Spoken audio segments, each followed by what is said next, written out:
Ready? I'm right here. Okay. So, Katrina's going to speak, and then me. Okay. Fantastic. All right. Good evening, everyone. Good evening.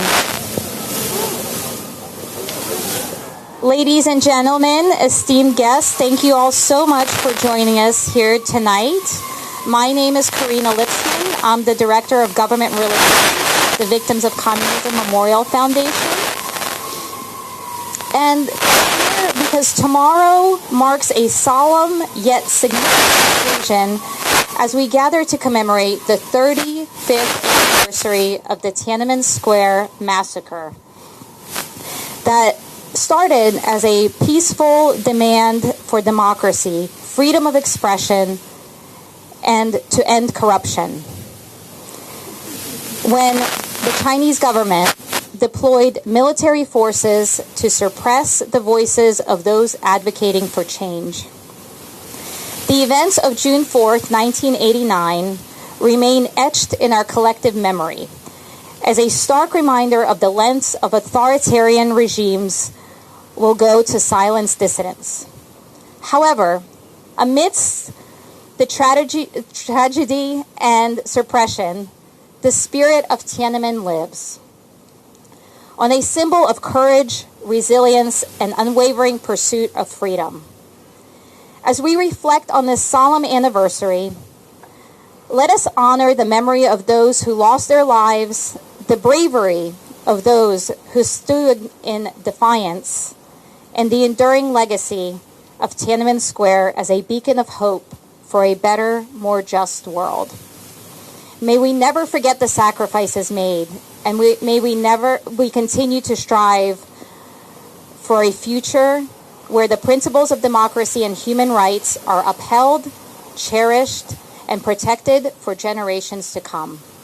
I would now like to invite Dr. Eric Patterson, President and CEO of the Victims of Communism Memorial Foundation, to give his remarks. Thank you, Karina. Well, honored guests, thank you for joining us here tonight. Charles Dickens once wrote, "It was the best of times, it was the worst of times." And 1989 seemed that way. 35 years ago, the Eastern European countries were throwing off communism. You may recall January 1989, the first elections in the Soviet Union. And then over the next several months, Bulgaria, Romania, Czechoslovakia, Poland, Hungary, one by one, they threw off communism. They're free societies today. Those were good moments. But simultaneously, in the Far East, a similar movement was moving forward, an anti-corruption movement calling Communist Party leaders to account, students demanding transparency and truth in media, for democracy and human rights. And sadly, that other movement was brutally crushed at Tiananmen Square 35 years ago. So tonight, we remember, but we remember with hope. We commemorate the victims. We don't know the number killed that day. We don't fully know the number imprisoned that day, so we remember their sacrifice. But we do with a sense of hope, and a renewed commitment to advocating for the freedom of all of China's people in the days ahead. Thank you very much. Let me introduce my close friend, Chen Yun Shop.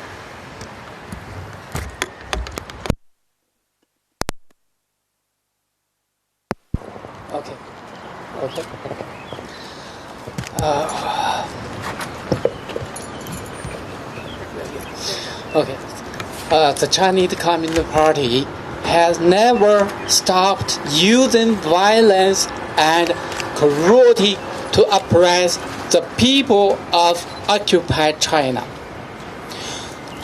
After 1989, many people were exiled outside of China. For 35 years, they can only memorialize those lost in the June 4th massacre. They have no way to strike back.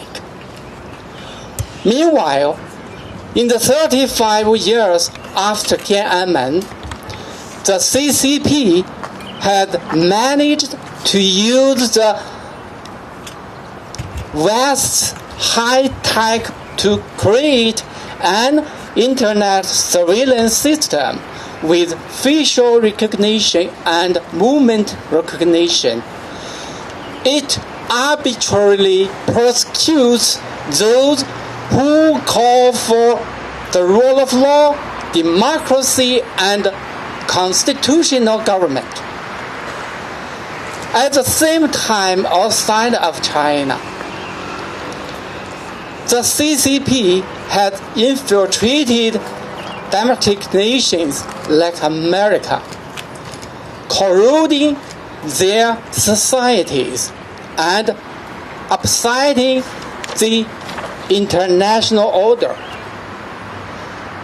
The free world must do away with its policies of appeasement towards the CCP.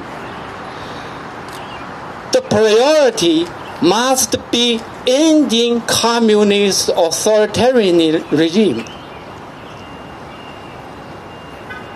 The free world must stand with the Chinese people to hold the CCP accountable for its crimes. The CCP is not only destructive for the Chinese people, the CCP is humanity's public enemy number one. It is a threat to the entire world.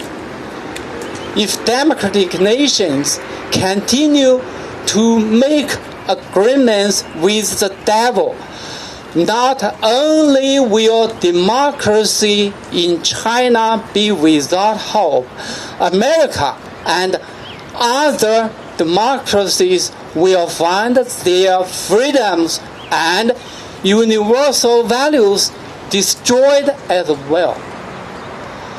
For those who recognize the evil at the heart of the CCP, do not wait to take action to eliminate this regime that is antithetical to humanity. At the 35th anniversary of the Tiananmen Massacre, we not only remember the victims, we also seek justice from the violent CCP regime. I call on everyone, work together to eliminate the CCP. Let's fight for a better and more beautiful future for us all. Thank you, everyone.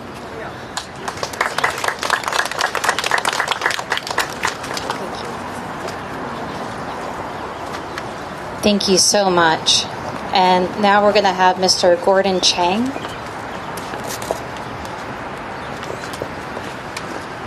Thank you, Karina, and thank you for all for coming at this solemn night. Why are we here to commemorate an event so long ago? Well, because communism is against freedom, communism is against humanity, communism is against life. And China's communism, as Chen Guangchen just told us, is evil. And the evil of that night, 35 years ago, haunts the world. It haunts the survivors of June 4th, and it haunts us. And it haunts us because the Communist Party of China, the CCP, will not leave us in peace. It will not leave us in peace because it believes we are an existential threat to it. An insecure regime in Beijing is worried about the inspirational impact of our values and our form of governance on the CCP, on the Chinese people. And this means this is not anything about what we say or do. This is because of the way the regime views us. And that means coexistence is not possible.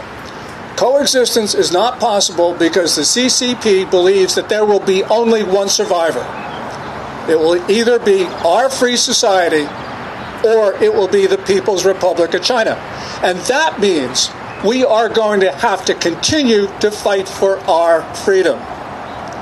We're going to have to fight for everyone, including those 35 years ago, those brave Chinese citizens in Beijing and 370 other Chinese cities that stood up for their rights. We must never forget. But we are fighting more than just for ourselves or for the survivors of June 4th. Remember, this is a fight between freedom and oppression, a fight between democracy and tyranny, a fight between good and evil. Chinese people cannot speak for themselves. So we must speak for them, and we will speak for them. We will speak for them, and we will speak for everyone around the world who is not permitted to speak. So, fight for life. Fight for freedom. Fight for freedom. Thank you. Thank you so much. And now I'd like to invite Miss Frances.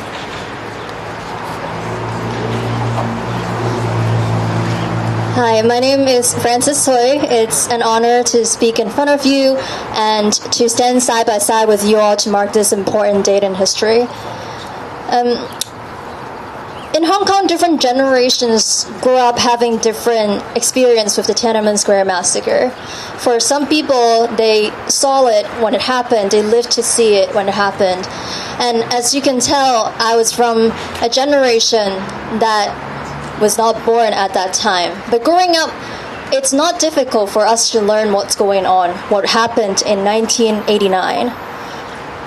Obviously, there was the Tiananmen Square Massacre vigil, annual vigil in Victoria Park every year, and we can learn about it from a lot of news sources from our textbooks in Chinese history class. And for me, my first encounter was when I was 10, the 20th anniversary of the Tiananmen Square Massacre. I saw that on TV and I was curious, so I went online and tried to find out.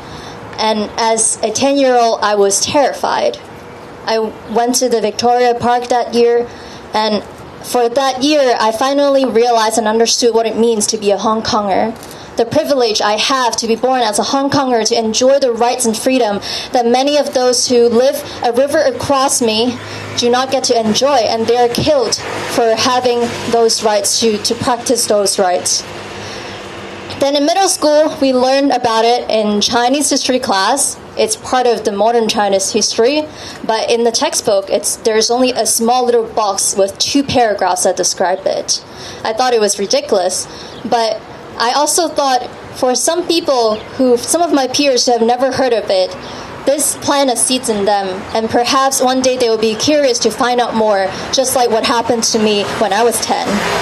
It has always been these little clues that helped our generation understood what happened in that summer in 1989 in China. And today I know for a fact that that little portion on the Chinese history textbook is gone. It's eliminated.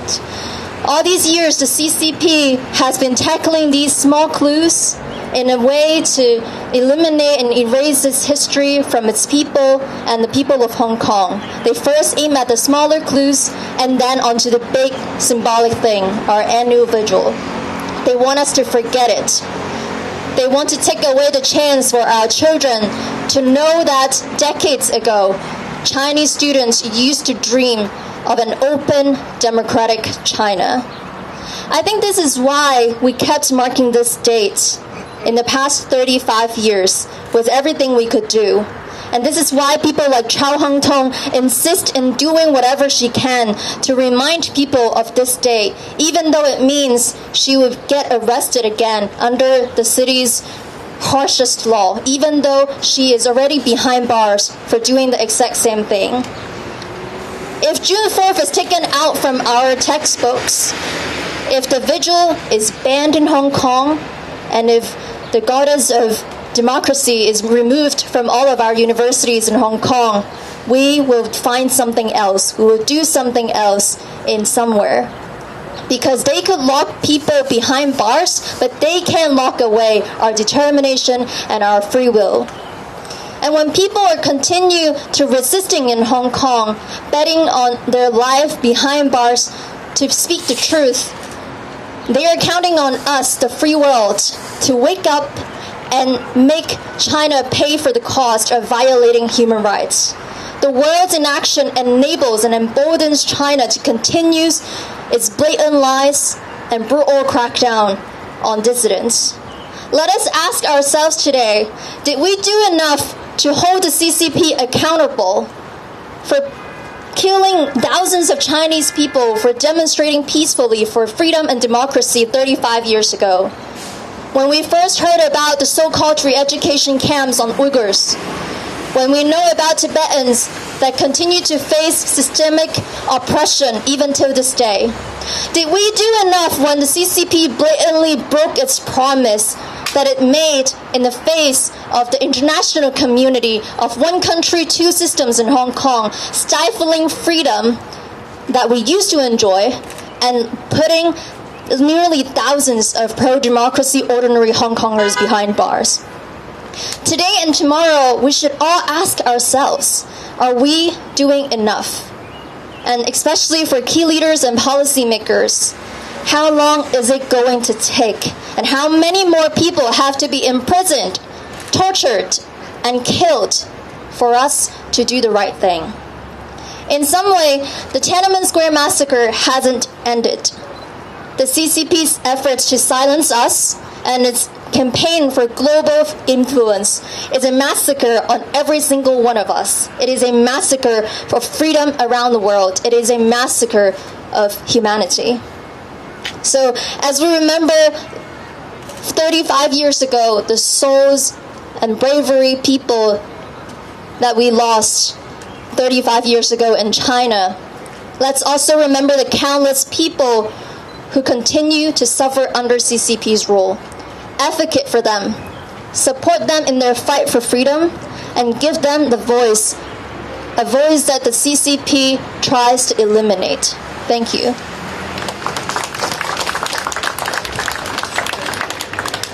And now we will have Mr. David Yu. Thank you, Karina. Good evening. I'm David Yu. I'm the Executive Director of the Zhong Force Memorial Museum in New York City. I'd like to give you a 1-minute report about our new museum. This museum was founded last year based on the work we did in collaboration with the Victims of Communism Memorial Foundation here in DC. We had a special exhibit here and got generous support and encouragement by the foundation.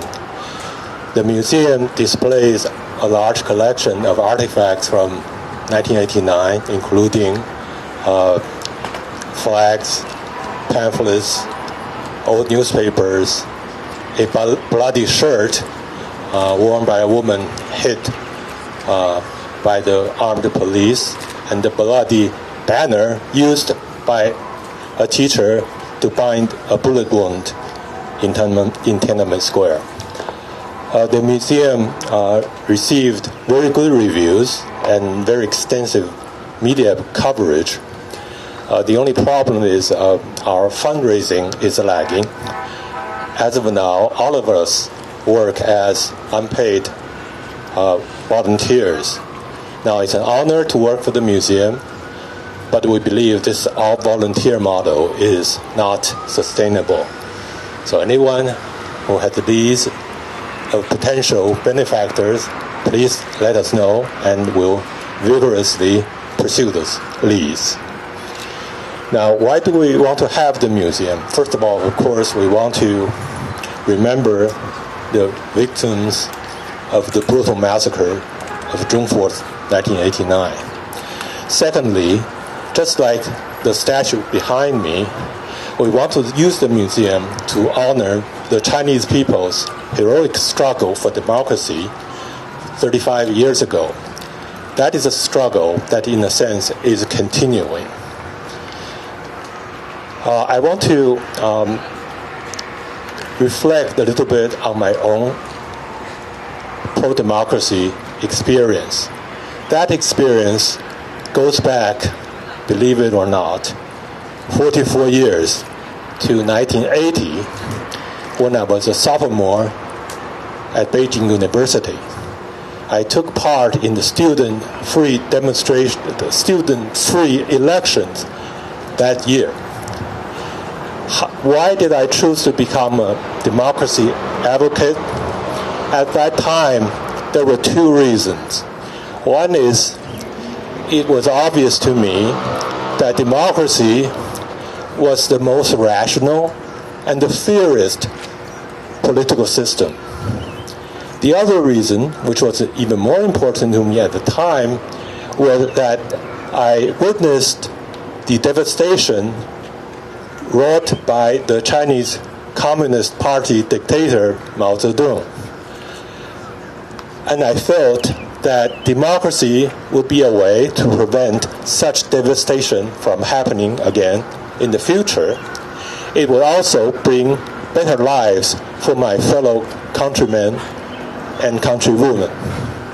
Now, a rational and fair political system, a gateway to better lives, these are good reasons for advocating democracy.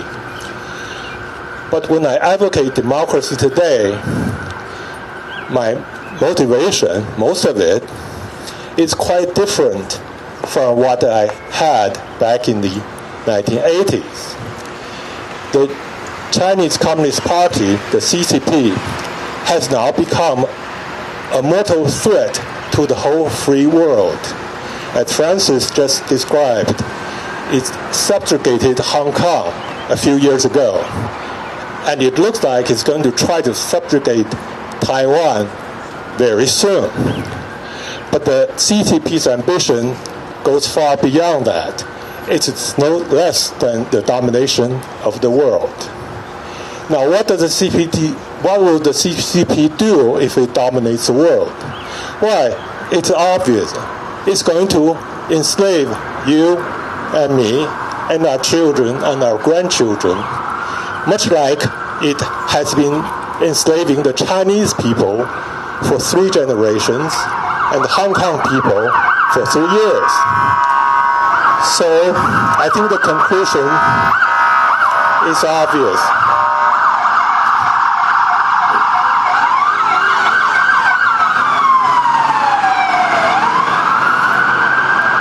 The conclusion is obvious.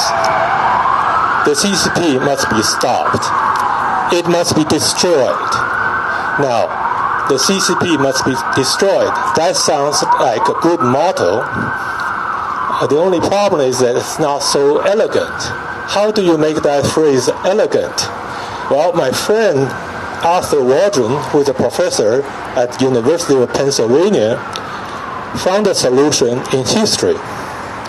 Over 2,000 years ago, the Roman Republic faced a tough adversary in the city of Carthage. While a lot of the senators thought Rome and Carthage could coexist, Cato the Elder believed that that's not possible. So after every speech at the Senate House, he would say, Carthago delenta est, which is Latin, meaning Carthage must be destroyed. So, to borrow from Cato, we can say, CCP delenta est, CCP must be destroyed. So I agree totally with Dr. Chen that there's no chance for the CCP and the free world to coexist in the long term. So that is my motto. CCP delenta est. It's easy to remember because delenta est sounds like is deleted, right? It means, of course, that the CCP must be destroyed. And it is my fondest hope that some of you here today will adopt this motto as You're wrong. CCP delenta est. CCP must be destroyed. Thank you. Thank you. And now Mr. Sutran from the Office of Tibet. Thank you, Karina. Dear brothers and sisters, tomorrow is June 4th, and it has been 35 years since the Tiananmen Square massacre took place. The visionary Chinese scholars and courageous students who stood up for freedom and for the common rights of Chinese people were attacked by machine guns and armored tanks. The 80s was a time that China was emerging with liberal leadership, but reform to our democratic system was failed due to the power battle. Eventually, this massacre led to many Chinese scholars and students who led the peaceful protests in 1989 exiled to the free world. Late 80s is considered a crucial time for the Tibetans, as we were going through a serious or intensive negotiation dialogue with the Chinese government. His Holiness the Dalai Lama laid down his vision of a five-point peace plan in 1987 at the United States Congressional Human Rights Caucus, and expanded his details on the fifth point on means to negotiate in his Strasbourg statement in 1988 at the European Union. When the 1989 Tiananmen Square massacre took place, His Holiness didn't hesitate to criticize Chinese government and Deng Xiaoping on this brutal crackdown on the Chinese students. And I'm here to represent Office of Tibet and stand in solidarity with Chinese people to commemorate this significant occasion. 30 years before the brutal crackdown, Tibetans have gone through worst tragic conditions. We have faced the darkest time in our history. The so-called People's Liberation Army invaded our country and occupied it in 1959. Over 1 million Tibetans were killed and tens of thousands of Tibetans were exiled to India with His Holiness.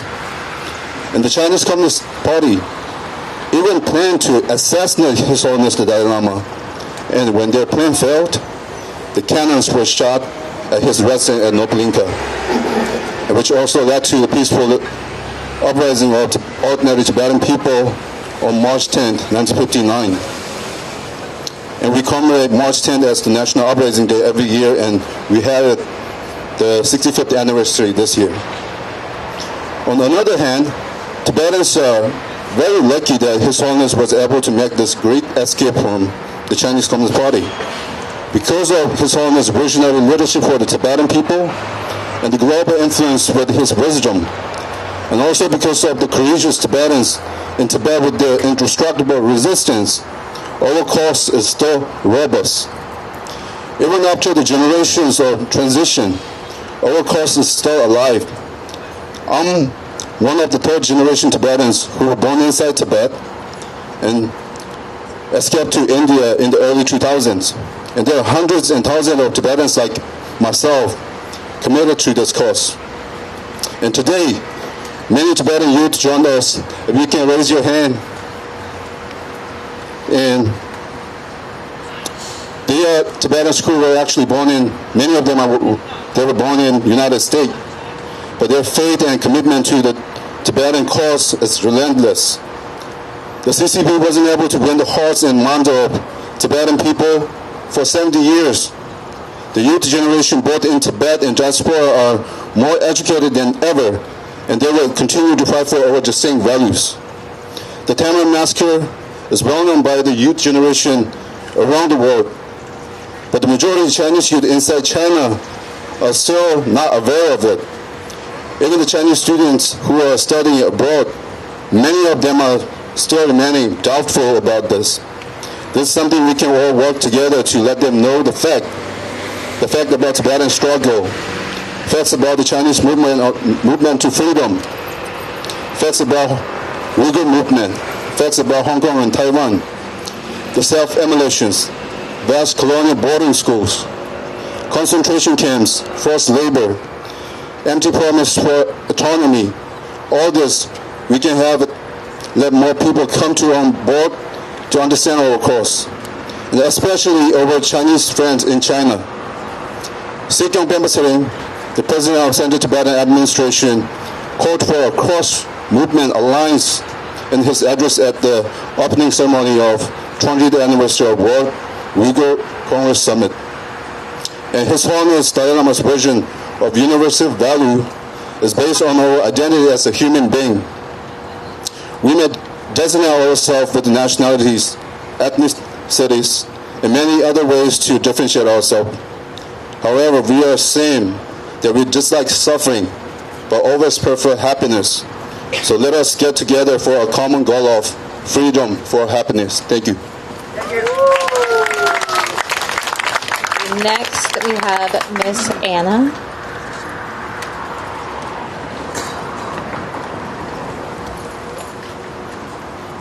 Good evening, everyone. I'm Anna Kwok from the Hong Kong Democracy Council. June 4th, 1989, the movement from Chinese students to call for a democratic China, and the horrific massacre committed by the Chinese Communist Party to silence generations of Chinese. That took place 8 years before I was born. And 35 years later, I'm now standing here, fighting against that very same regime with a 1 million Hong Kong dollar bounty on my head, along with Francis and along with many other Hong Kong activists. We have no home to return to, and we only have one goal in our mind. After decades of resistance against the Chinese Communist Party from Chinese activists along with Hong Kongers, Tibetans, and Uyghurs, the population of people behind bars, the population of people forcefully removed from their families, and the people in exile have only grown more and more rapidly. I did not intend to start my remark with such a pessimistic outlook, but realistically, that is the state of affairs we are in right now. The Chinese Communist Party that shocked and angered the world 35 years ago with its massacre against its own country-loving people is now the biggest authoritarian regime around the world. Repression inside China has carried on to lock up the younger generations. Uyghurs and Tibetans are facing more and more intense campaigns to erase their identities from the face of the earth. And Hong Kong, once a beacon of hope, a seat for democracy in East Asia, is now a city that has seen 1,866 political prisoners, according to a database from the Hong Kong Democracy Council. However, as we light our candles tonight, the light of determination for a free and democratic world stands unwavering in darkness. Many in Hong Kong are still fighting against fears, against the regimes, and even accepting the sacrifices they would have to make for simply remembering June 4th. In the lead up to today, bookstores in Hong Kong have put up signs that read May 35th. That would mean June 4th. Christian newspaper left its front page blank to respond to Hong Kong's today. Chow Hung-tong, a political prisoner in Hong Kong who is now detained for exactly 1,000 days, chose to commemorate June 4th behind bars. Despite the ramifications of her mother, and her friends getting detained and now arrested for Article 23. And about 12 hours ago, artist San Mu went onto the street of Hong Kong, surrounded by dozens of police officers. He made gestures of June 4th with his fingers silently. All these acts of remembrance, all these acts of resistance make absolutely no sound, but they are the loudest screams for freedom that we can ever hear. People persist. They persist with a price, and they willingly pay that price to fight this battle. As they are stubbornly committed to the fight, we carry an extra weight on our shoulders to do more. 服从前行, a phrase we use commonly in Hong Kong, meaning to carry your weight and march on. It's more relevant now than ever. Tonight, as we remember those who pass away for wanting democracy, we must think of the steps and the actions that we have not yet taken to stand against the authoritarian regime. facilitate the release of all political prisoners, sanction human rights abusers, protect human rights offenders with pathways and assistance, divest from Chinese businesses. These are steps that have not been taken but should be taken by governments and international community around the world. Always ask ourselves, always ask, what else can we do? One day, I hope that we commemorate June 4th properly with our next generation and without fears in Hong Kong, in the Tiananmen Square, and in everywhere around the world. Thank you.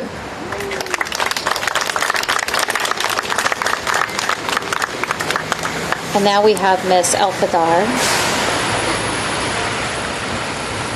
Hello, I'm standing here in solidarity with every one of you and would like to greet you first.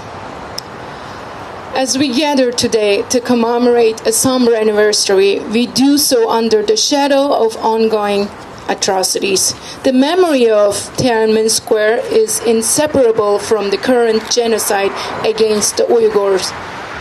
The crimes perpetrated by the Chinese regime as part of the same horrific continuum.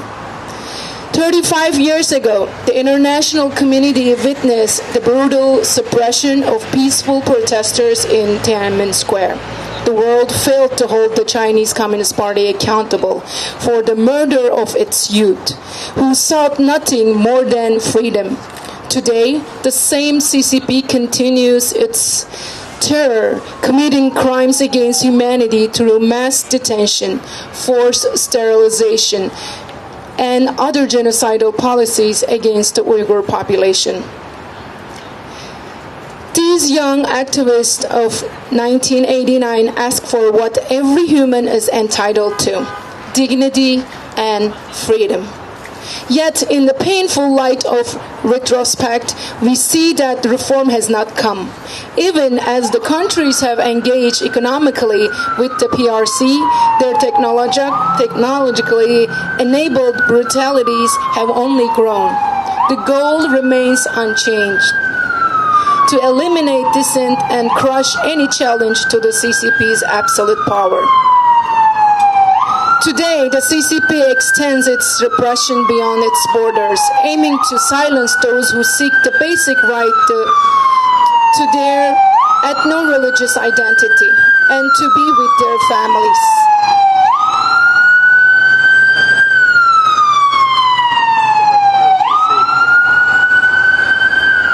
The party's leaders are fearful of the truth above all else. As we stand here, we keep that flame of truth alive, a beacon desperately needed by the Uyghur people and others. Even the right to mourn the events of June 4th is denied within China and increasingly restricted in Hong Kong. The Chinese regime seeks to warp the narrative, downplaying the same evil that led to the Tiananmen Massacre and now manifests in the Uyghur genocide. Yet, inspired by the bravery of the protesters, their families who refuse to forget, and all who follow their examples, we must persist in our struggle. The world is no longer ignorant, yet despite some steps forward, our leaders have not demonstrated the resolve necessary to end these atrocities. We cannot cooperate with a regime that supports Russia's brutal war in Ukraine and perpetrates the largest mass detention of an ethno-religious group since the Holocaust. A regime that kidnaps nearly 1 million Uyghur children, tearing them from their families to be indoctrinated into idealizing the very state that murdered the children of Tiananmen. No empty promises from the Chinese government should be met with expectations or praise. We need accountability now.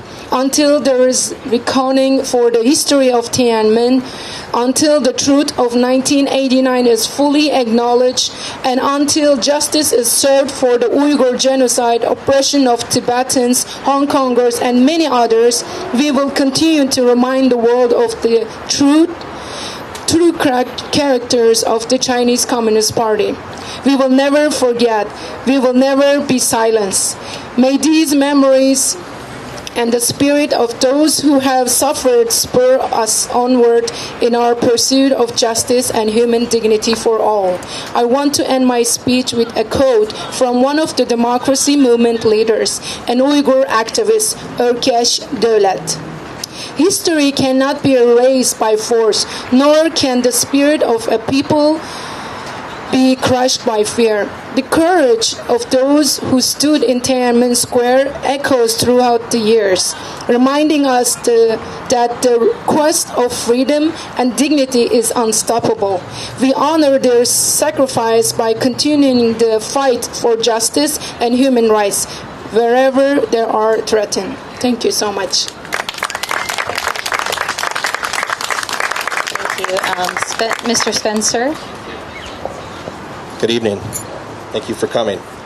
I'm honored to be here with such incredible speakers who are well-known leaders here in D.C. My name is Spencer Wolf, and I've been working since the NSL implementation with Stand With Hong Kong. Many of their leaders, their volunteers, whom are otherwise, but unfortunately, but fairly, concerned for their safety or their family's safety to be able to speak out publicly. I'm lucky and fortunate not to have those same concerns. We have worked to provide increased awareness to our Congress and the administrations on the impact of the NSL for the people of Hong Kong, calling for the same basic freedoms, the same human rights and pro-democracy efforts that the people of China were fighting for 35 years ago. But of course those issues aren't solved, they remain ongoing, which is why we continue to work so hard for meaningful changes. Throughout our work, we have seen tremendous bipartisan support, all the more impressive in a hyper-polarized climate, for the people of Hong Kong and Taiwan, people of China who hope to live in a freer world, not under the oppressive regime of the CCP. But changes will take everyone. So I'm calling on everyone to call your members of Congress, volunteer, join organizations to seek change. If you have access to social media, we ask that you continue to show it. So we can say with united voice to the CCP that the fight for basic freedoms and human rights will never end, and the voices of the United States and across the globe are listening. Thank you very much.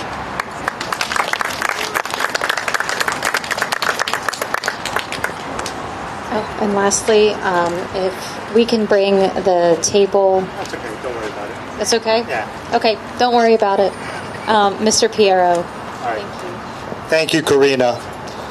Now, tomorrow we commemorate 3535, for it's the 35th anniversary of an event that revealed the true nature of the regime that rules in China. The massacre of China's best and brightest that occurred on the 35th of May, 1989.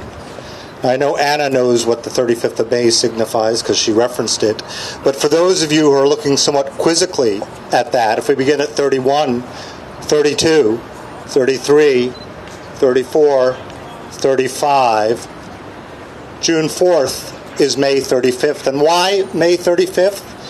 Because that regime which seeks to censor, to control history, narrative, and memory, seeks to banish reference to June 4th. And it was a way that clever Chinese dissidents got around that system of censorship by referring to May 35th, so that the regime could not make things disappear down the memory hole.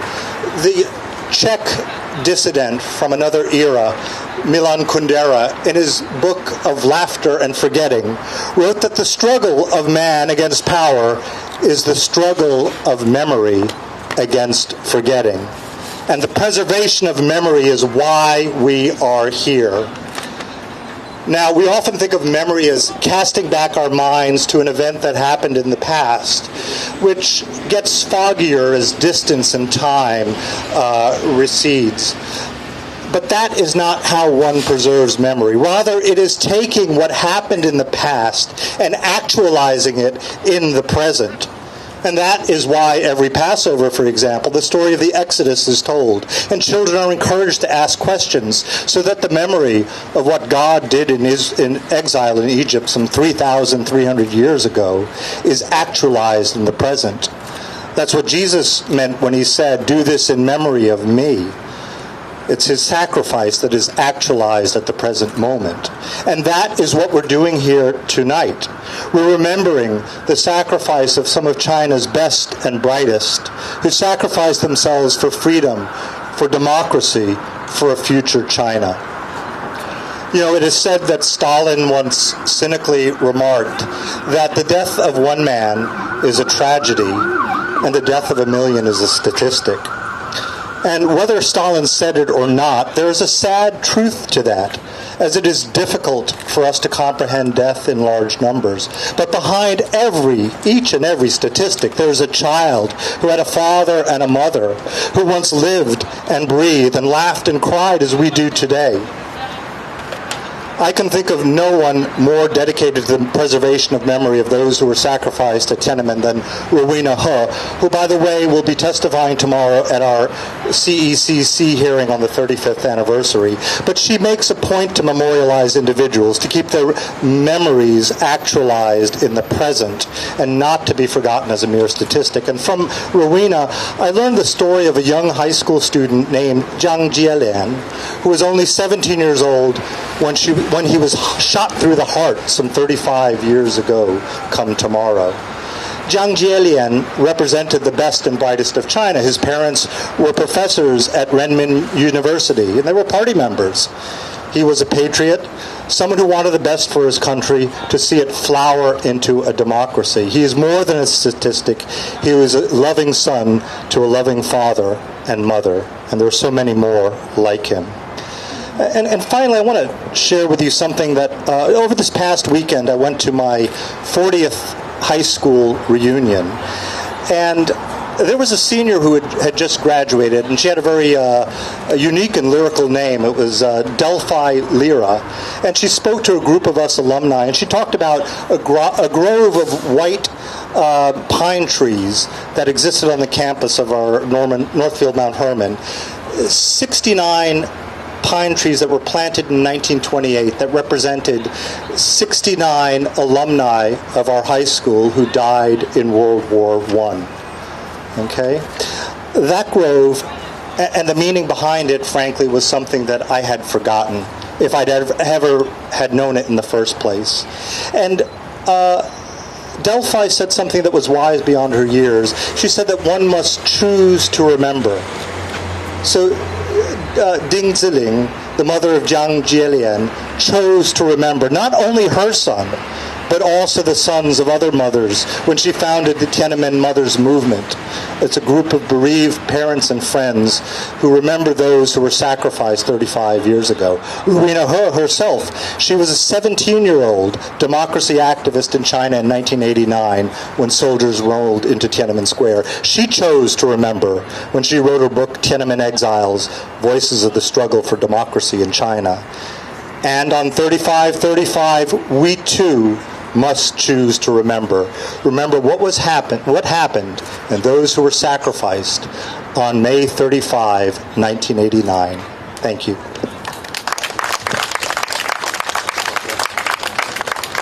Thank you so much to all of our speakers, our distinguished guests, for joining us this evening. And I also want to point out that we have in the back here, Brittany, if you can raise your hand, we have free Hong Kong. Oh, they're paid. I'm sorry. I spoke too soon. We have, if you would not mind making a donation to get a free Hong Kong t-shirt, they're back here. And I would be remiss if I didn't mention, if you have not visited the Victims of Communism Memorial Museum, we are on 915th Street Northwest. That is right off McPherson Square, 2 blocks from the White House. Please visit us, and thank you again for joining us tonight.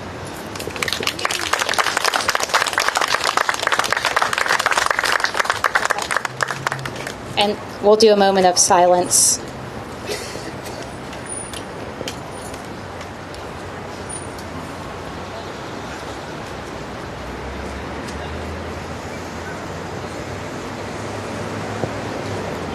Thank you again for coming tonight.